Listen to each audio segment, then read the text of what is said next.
जिस सुबह मेरी जिंदगी लगभग खत्म हो गई, वो हर दूसरी सुबह जैसी ही शुरू हुई थी।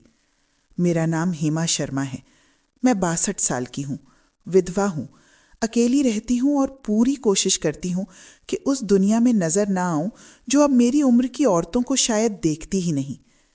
उस मंगलवार मैं सूरज निकलने से पहले उठ गई, हल्की सी फीकी चाय बनाई और सामने रखी खाली कुर्सी को देखती रही।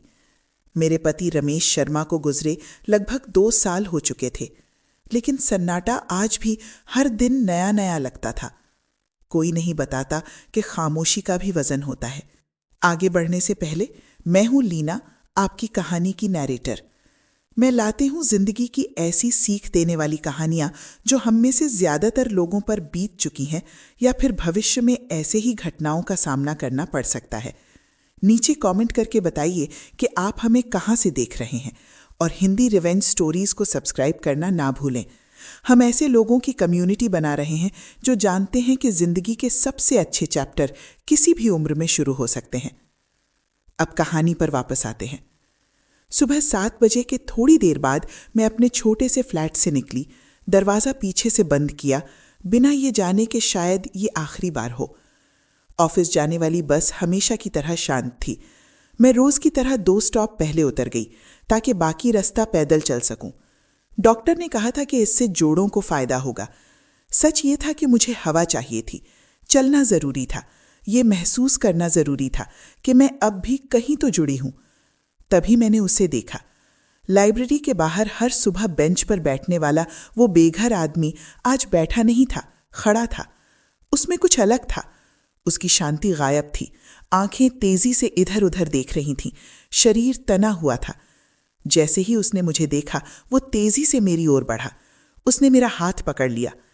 मेरा दिल तेजी से धड़कने लगा। हेमा, मुझे ध्यान से सुनो, उसने धीमी लेकिन सख्त आवाज में कहा। आज रात घर मत जाना। सावधान रहने की बात नहीं है, पीछे देखने की बात नहीं है, बस आज रात घर मत जाना। ठंडी सड़क पर खड़े खड़े उस आदमी के पास जिसे लोग रोज अनदेखा करते थे, मुझे अपने अंदर कुछ बैठता सा महसूस हुआ। डर, ऐसा डर जो बताता है कि जिंदगी अब बदलने वाली है। उस सुबह से पहले ही, उस चेतावनी से पहले ही मेरी जिंदगी चुपचाप बिखर रही थी। मैं और रमेश 42 साल तक शादीशुदा थे।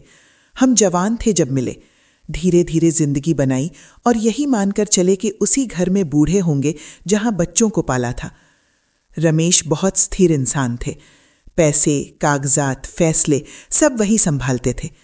जिन चीजों से मैं डरती थी वो वही देखते थे। मैं उन पर पूरी तरह भरोसा करती थी। जब वो बीमार पड़े, सब कुछ बहुत तेजी से हुआ। अस्पताल, ऑपरेशन, दवाइयां जिनके नाम तक सही से बोल नहीं पाती थी। मैं उनके बिस्तर के पास बैठकर उनका हाथ पकड़े रहती थी और खुद से कहती थी कि प्यार काफी होगा, लेकिन नहीं था। 18 महीने बाद रमेश चले गए और उनके साथ वो सुरक्षित जिंदगी भी चली गई जिसे मैं पक्की समझ बैठी थी। इलाज के बिलों ने सारी बचत खा ली। बीमा से मुश्किल से अंतिम संस्कार का खर्च निकला। जिन खातों को मैं सुरक्षित समझती थी वो पहले ही खाली थे। शोक पहले शोर नहीं करता, वो शांत होता है, इंतजार करता है। मेरी बेटी दूसरे शहर में रहती थी, अपने करियर में व्यस्त। बेटा अपनी फैमिली और उन चिंताओं में उलझा रहता था जिनके बारे में वो कभी खुलकर नहीं बोलता था। वो मुझसे प्यार करते थे, मैं जानती थी, लेकिन दूरी से किया गया प्यार रात की तन्हाई में बहुत हल्का लगता था। मैंने वो घर बेच दिया जिसमें 30 साल गुजारे थे। हर कमरा जैसे अलविदा कह रहा था।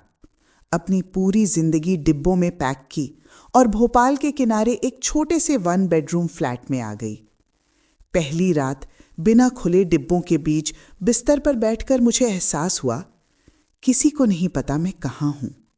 अगर मैं कई दिन चुप रहूं तो शायद किसी को फर्क भी नहीं पड़े।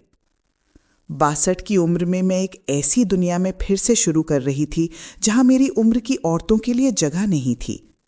मैं अब किसी की पत्नी नहीं थी, किसी की प्राथमिकता नहीं थी, बस एक और उम्र दराज औरत जो गायब न हो जाए इस डर में जी रही थी। ये डर मेरे साथ हर जगह जाता था, बस स्टॉप तक, किराने की दुकान तक और हर रात बिस्तर तक। मैं खुद से कहती थी कि मुझे ज्यादा नहीं चाहिए, बस एक नौकरी, एक दिनचर्या, सुबह उठने की एक वजह। मुझे जरा भी अंदाजा नहीं था कि मैं फिर से सब कुछ खोने के कितने करीब थी। 62 की उम्र में नौकरी ढूंढना वैसा अपमानजनक अनुभव था जिसके लिए मैं तैयार नहीं थी। मैंने सालों से बाहर काम नहीं किया था। मेरी स्किल्स पुरानी थीं, शरीर धीमा था, आत्मविश्वास नाजुक था। फिर भी मैं फॉर्म भरती रही, अपनी छोटी सी रसोई की मेज पर बैठकर खुद से कहती हुई कि ठुकराया जाना पछतावे से बेहतर है। ज्यादातर जगहों से कोई जवाब नहीं आया। फिर lake side senior care centre से कॉल आया। उन्हें पार्ट टाइम रिसेप्शनिस्ट चाहिए थी।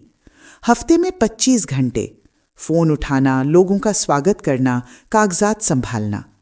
तनख्वाह ज्यादा नहीं थी, लेकिन जब डायरेक्टर ने मेरा हाथ मिलाकर कहा कि उन्हें भरोसेमंद और संवेदनशील लोग चाहिए, तो मेरे सीने में कुछ ढीला सा पड़ा। मैंने अगले सोमवार से काम शुरू किया। हर सुबह मैं बस लेकर जाती थी। हमेशा 2 स्टॉप पहले उतरती थी और बाकी रास्ता पैदल। डॉक्टर ने जोड़ों की बात कही थी, लेकिन असली वजह बस ये थी, दिन का सामना करने से पहले मुझे सांस लेने का वक्त चाहिए था। सेंटर छोटा था, लेकिन गर्मजोशी से भरा हुआ।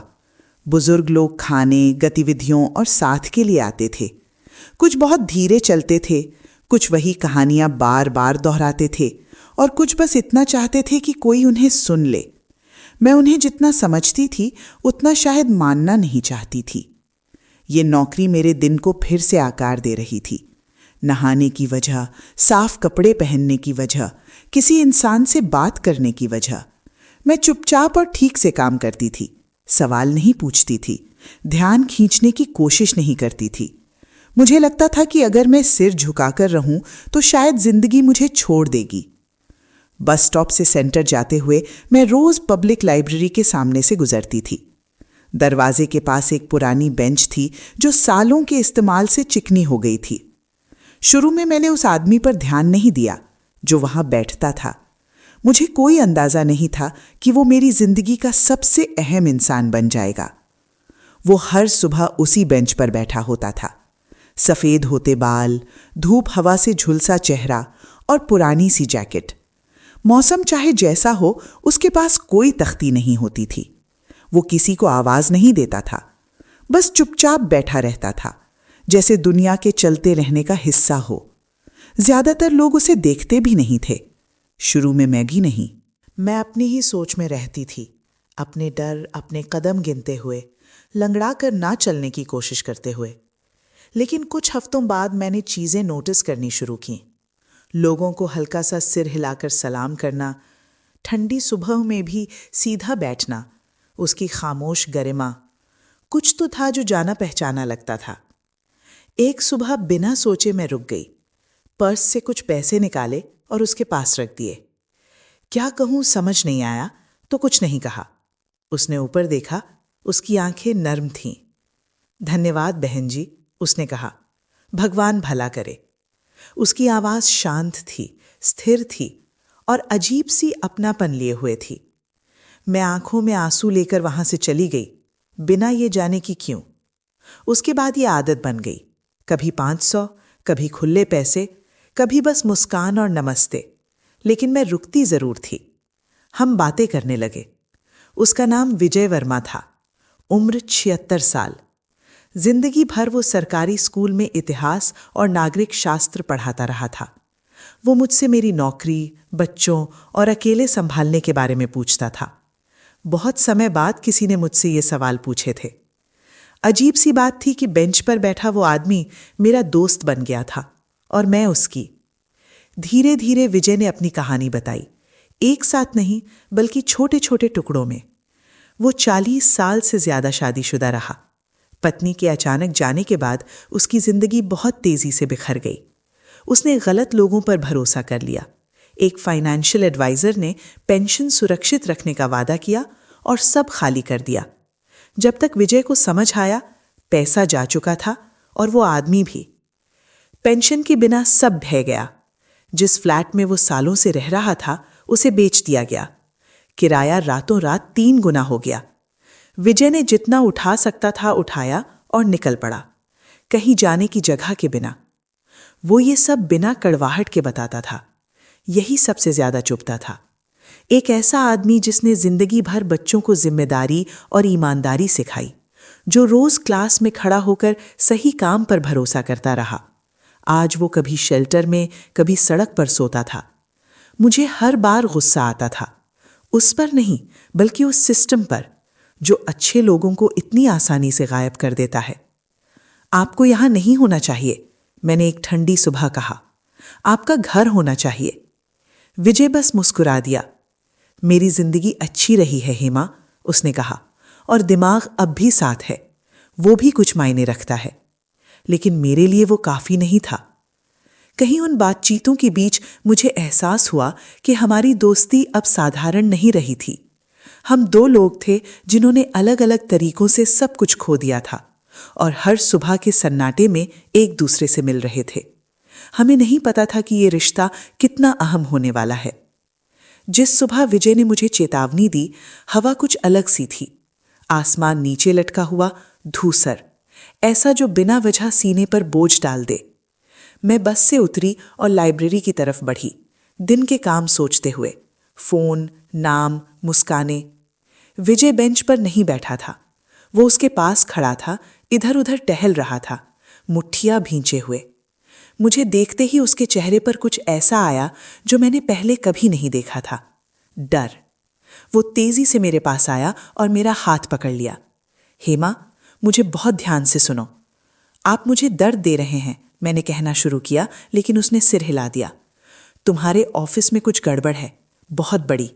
मैं जम सी गई। मतलब? अभी सब समझा नहीं सकता, उसने कहा। लेकिन डोनेशन का पैसा चोरी हो रहा है और किसी को लगता है कि तुम ज्यादा जानती हो। मेरा दिल धड़कने लगा। विजय, मैं तो बस रिसेप्शनिस्ट हूं। इसीलिए तुम खतरनाक हो, उसने धीरे से कहा। तुम देखती हो, सुनती हो, उन्हें लगता है तुम नजर रख रही हो। वो पास झुका। रिकॉर्ड मत देखना, सवाल मत पूछना, अलग तरह से बर्ताव मत करना। फिर उसने वो शब्द कहे जिन्होंने सब बदल दिया। आज रात घर मत जाना, कहीं और सोना, लॉज, किसी दोस्त के यहां, कहीं भी, बस अपने फ्लैट मत जाना। मैं उसे देखती रही, दिमाग में तर्क ढूंढती हुई। आपको ये सब कैसे पता? मेरे जैसे लोगों के सामने लोग खुलकर बात करते हैं, उसने कहा। उन्हें लगता है मैं सुन नहीं रहा।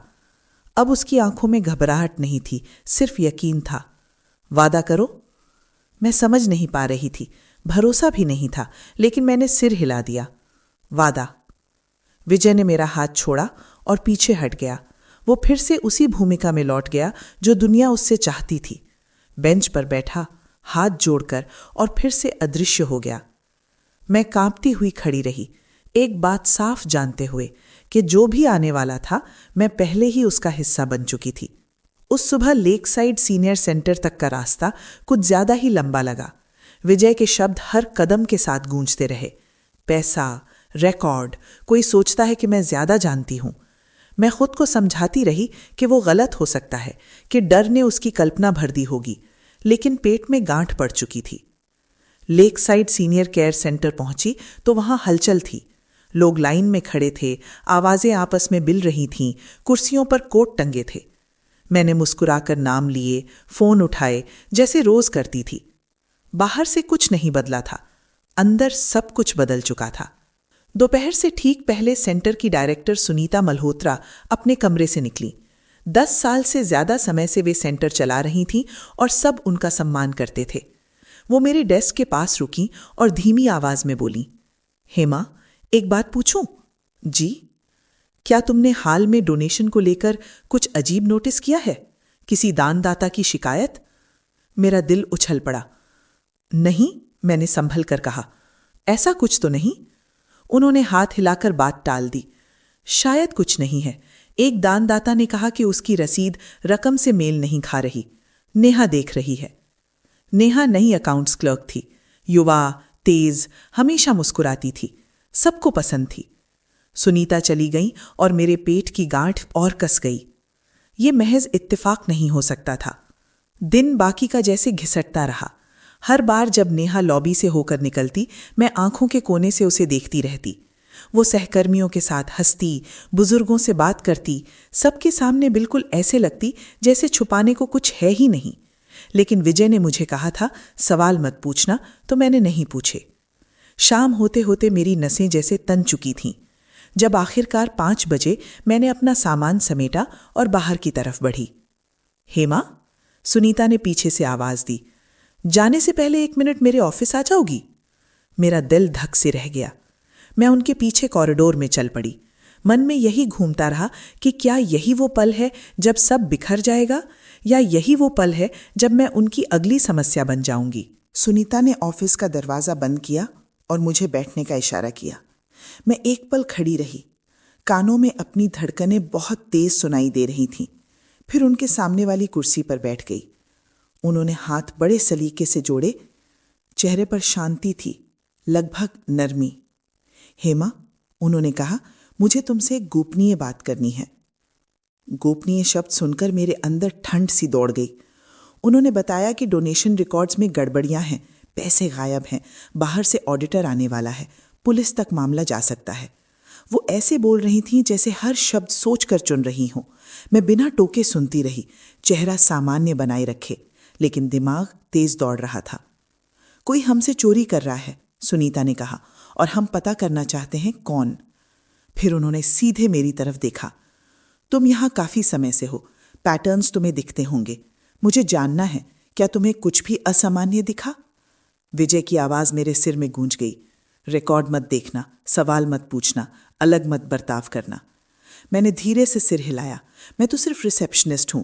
मैंने कहा, मेरी फाइनेंशियल सिस्टम तक पहुंच नहीं है। सुनीता ने मुझे कुछ देर देखा, फिर हल्का सा मुस्कुरा दी। हाँ बिल्कुल, मैं बस पक्का करना चाहती थी। कुछ मिनट बाद उन्होंने मुझे जाने दिया। मैं उनके ऑफिस से कांपते हाथों के साथ निकली। एक बात पक्की थी, उन्हें किसी न किसी पर इल्जाम डालना है। मैं घर नहीं गई।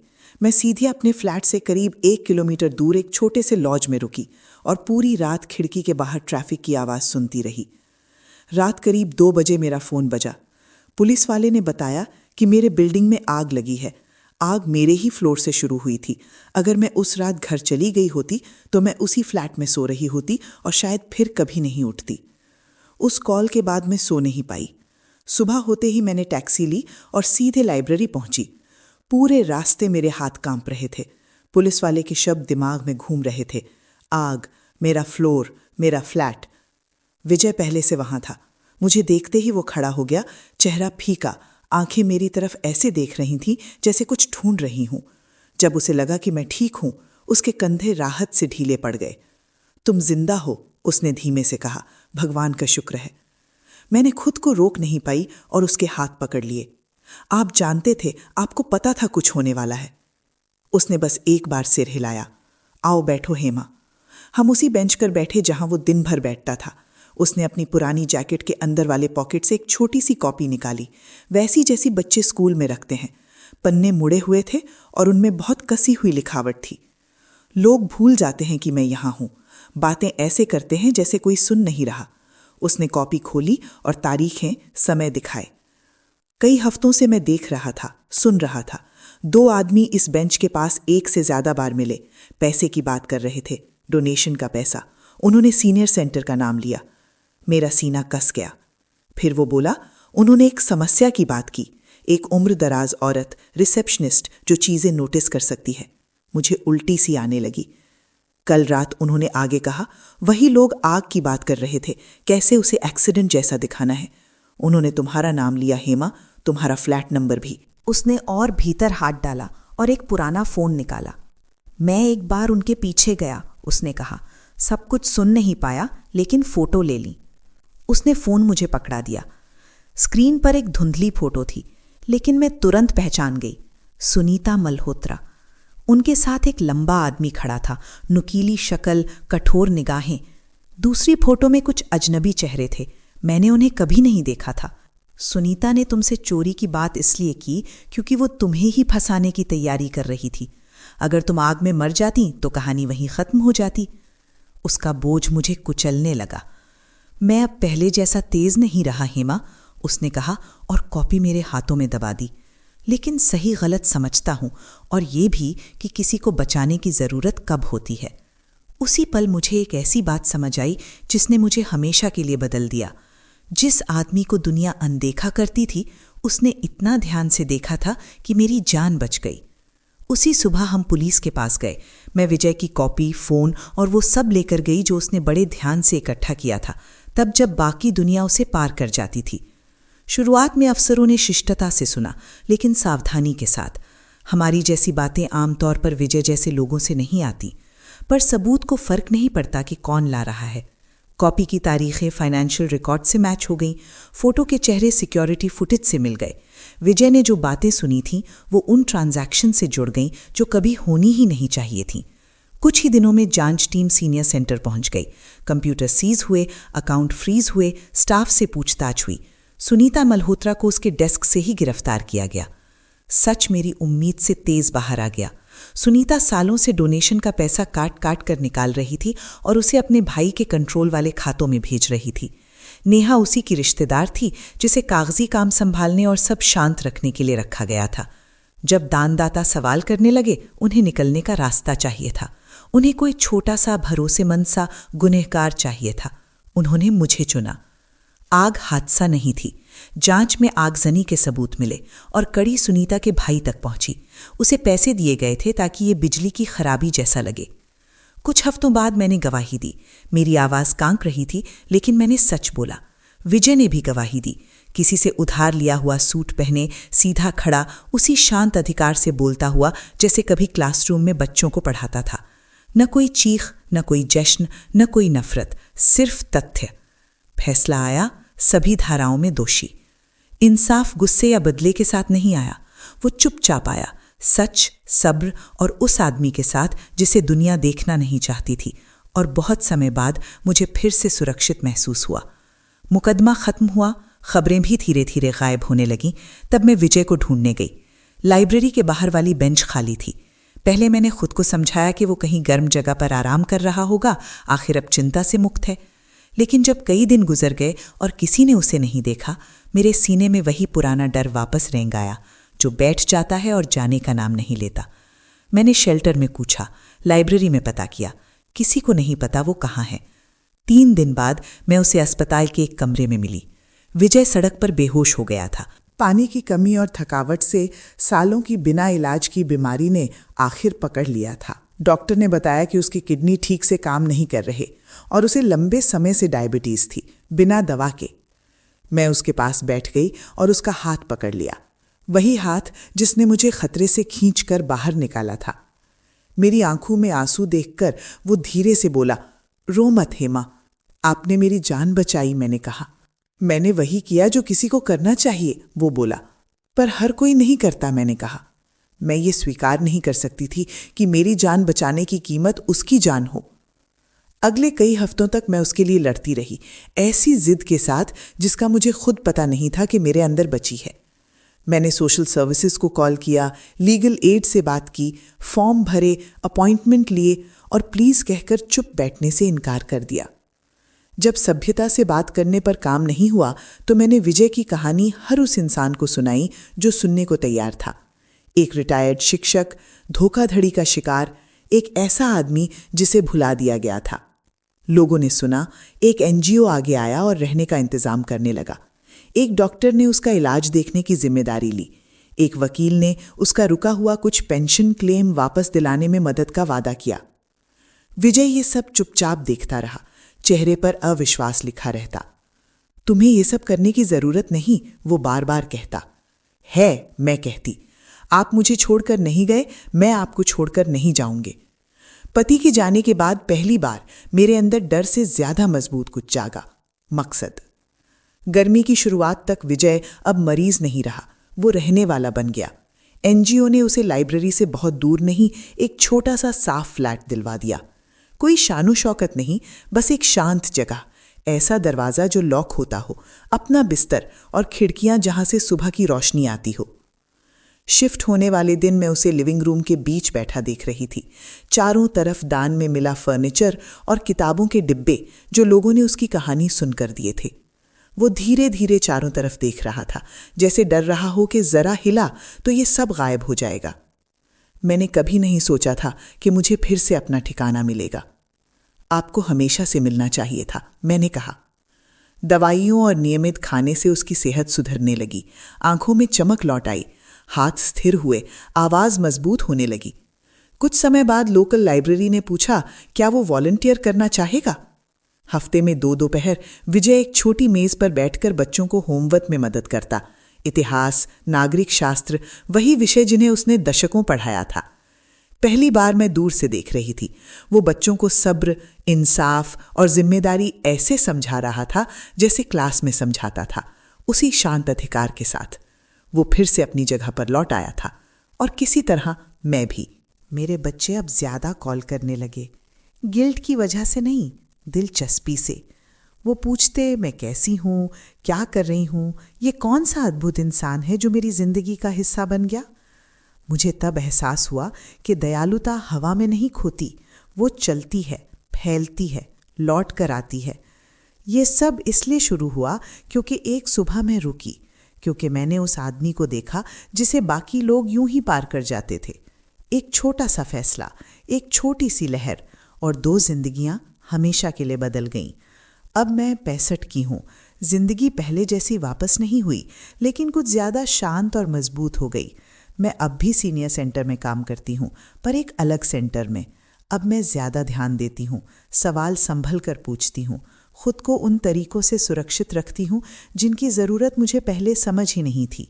हर सुबह मैं अब भी बस लेती हूँ, आखिरी कुछ स्टॉप अब भी पैदल चलती हूँ, और हफ्ते में कुछ बार मैं विजय के फ्लैट चली जाती हूँ। हम साथ चाय पीते हैं और ख़बरों पर, किताबों पर और इस बात पर बातें करते हैं कि ज़िंदगी कब कहाँ कैसे मोड़ ले लेती है। लोग अक्सर मुझसे पूछते हैं कि मैंने इस सब से क्या सीखा। उन्हें लगता है मैं खतरे की चेतावनियां दूंगी या भ्रष्टाचार पर भाषण दूंगी, लेकिन मेरा जवाब वो नहीं है। मेरा जवाब ये है कि दयालुता मायने रखती है। हर बार जब आप किसी को पार करके नहीं जाते, हर बार जब आप सुन लेते हैं, हर बार जब आप किसी को इज्जत देते हैं जबकि दुनिया कहती है कि वो अदृश्य है, आप कुछ शक्तिशाली बना देते हैं, आप लहरें बना देते हैं।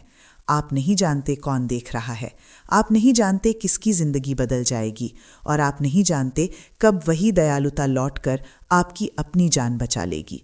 अगर ये कहानी आपको छू गई हो तो कृपया इसे लाइक और शेयर करें। कमेंट में लिखें आप कहाँ से देख रहे हैं और वहाँ अभी कितने बजे हैं।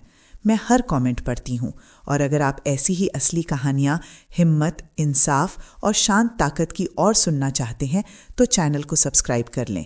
कई बार सबसे छोटे फैसले ही सबसे बड़ा फर्क बना देते हैं।